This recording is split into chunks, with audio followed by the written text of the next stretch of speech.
let me get this straight. You write, and you're essentially you're popularizing information. It's propping up my thesis. Right, and within it's like a live footnote. Within what you write, there are illuminated, colored, or whatever you want to call them, where if someone who is watching this on the internet, reading your column, would like to find out more about a given point, or is it product or idea or what? Well, okay, one is the FAA has known for a while. Federal Aviation Authority? I said FAA, I'm sorry, FDA, Federal Drug. Food and Drug Administration. Food and Drug, has known for some time that a particular dose, a particular prescription dose of birth control pills acts very effectively, 90-some-odd% of the time, as a morning after pill. Now there's all this controversy about the RU-486 or whatever, being the French morning after pill. Yeah. Well, we've had morning after pills ever since we've had the pill. It's just a combination, how many you take. So I was writing about this, and if somebody needs a further definition of what an oral contraceptive is, or if they want to read about the controversy surrounding RU-486, when I just gloss over that in the sentence, it's a different color. I've gone out and I've searched and I've found more information, because I figure if anybody's interested at all about what I'm writing about, if they really want to go deep, and I hit the hot buttons. I try to search for information behind these hot topics. And what it ended up being, I think my angle on this one was for the people who are all for fertility drugs, for kind of jump-starting your system to create a child. How can they be against a morning after pill? Because most of those people, so I like to try and find something that will hack people off, and usually hypocrites are the easiest to irritate. So let's get this right. You can write about any topic that appeals to you. I'm very lucky in that regard. Yeah, you're very lucky, and you're paid to do this.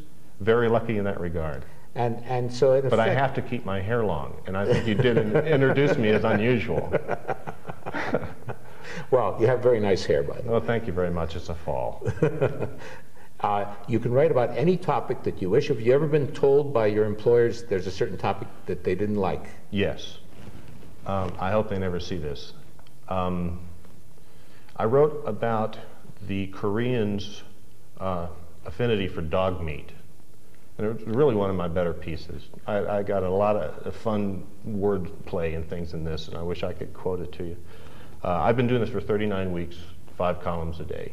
So I get a little confused about particulars because I kind of blast past it. But I do remember that one because it's one of 2 they rejected. Largely because of their heavily Oriental engineering staff would be deeply offended because some of their ancestors still do honk down on the hind leg of a dog every once in a while. It's horrible. In certain areas of China, they have the dogs tied up outside, just like a lobster tank. You know, I'll have that one, you know, half a pound of that guy. So they rejected that one on the basis of their engineering staff, and we needed to get the product finished. The other one they rejected was one called I Found the Greatest Love of My Life in a Dumpster. And it was the story of how a woman who was clearing out all of her old memories before her new boyfriend moved in, had thrown them all into the dumpster behind this hip bachelor pad I rented in Santa Monica for a while. And I went out and I was getting the records out. She threw out all these brand new records and scuba gear and stuff. I'm going, well, all right. And I found this memory book, and I felt like such a voyeur, but I had to take a look at it. And her husband was an artist, a commercial artist, and he had beautiful page after page of just pouring out his love and all sorts of things. He had ripped the buttons off of a pocket calculator and formed paragraphs using the buttons, kind of like me plus you, and the whole thing, every single button. And how he worked in square root, I don't know, but I still had that book. So I wrote about that, and I said that I wanted to find this fellow, because I knew she was all right. She married some guy in a Porsche. But I was worried about him, and I wanted to get this memory book back to him because he put so much work into it. So I had his photograph, and I put it up, and I said, look, if you know this person, contact me. Their lawyers went ballistic on that. When you say there, who are we speaking to? The company who pays me to write my columns is BroadVision out of Los Altos, California. They've recently done a $1 million deal with US West. They have technology called one-to-one, which is a personalization type of a thing. remind me to talk about personalization and interactivity because it's very important to privacy. Talk about it. Well, I have to plug them first. Okay. BroadVision, and this also explains why they're paying me to write. Our site, they have a staff of people who go out and find cool websites on all sorts of different subjects. And then they have particular editors. I just happen to be the one they think is a hippie. And then they have a sports nut. And then they have a group of girls. And they have the techno wired type of guys. So they have these four kind of personality places that you can aim your preferences. And so if you choose me as your editor, you're probably going to get wackier type of website recommendation because the whole site is set up to figure that you might sit down and you might have an hour and a half to actually surf the web. So you want that to be quality time, quality surf time. And BroadVision's The Angle serves up those quality sites. The more you use it as a member, the more it knows. This is the interactive part, and this is also the personalization part. It has a two-edged sword. It watches every click. It knows when you come in because you say, I'm me. I've set up a membership. So your employer knows when someone is reading your column. We watch them.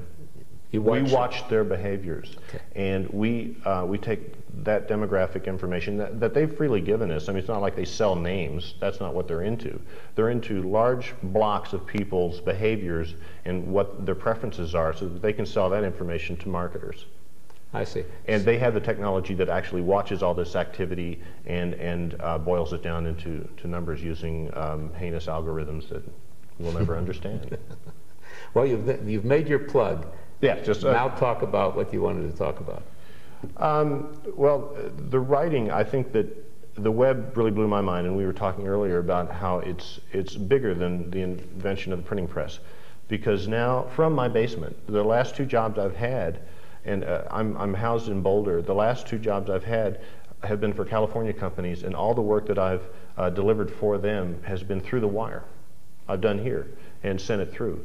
That kind of telecommuting thing is changing a lot of people's lives and where you want to be just to get the job done. I don't have to live north of San Francisco with the ridiculous prices there. I can live here with the ridiculous prices here. I guess I just went nowhere with that. But this is what's exciting to me. I have my own little site. I put a site up just because I'll go on and on about myself. How much more time do we have? Okay, well, it's not a question of time. The phenomena is what's very fascinating to me because you, as a writer, are in a situation that I think historically no one's ever been in before. And it's a two-way thing.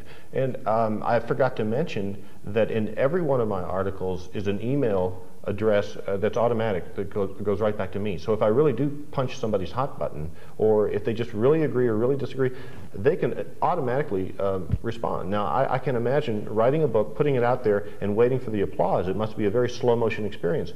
This is the next day I hear from people.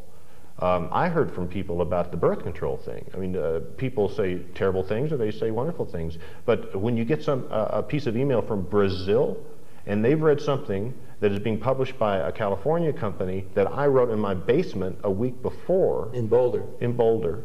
And it just all starts to get you the experience of we're all one big hive thinking in harmony instead of tribes, you know, letting governments control what people know. I've attacked the Clintons on any number of occasions.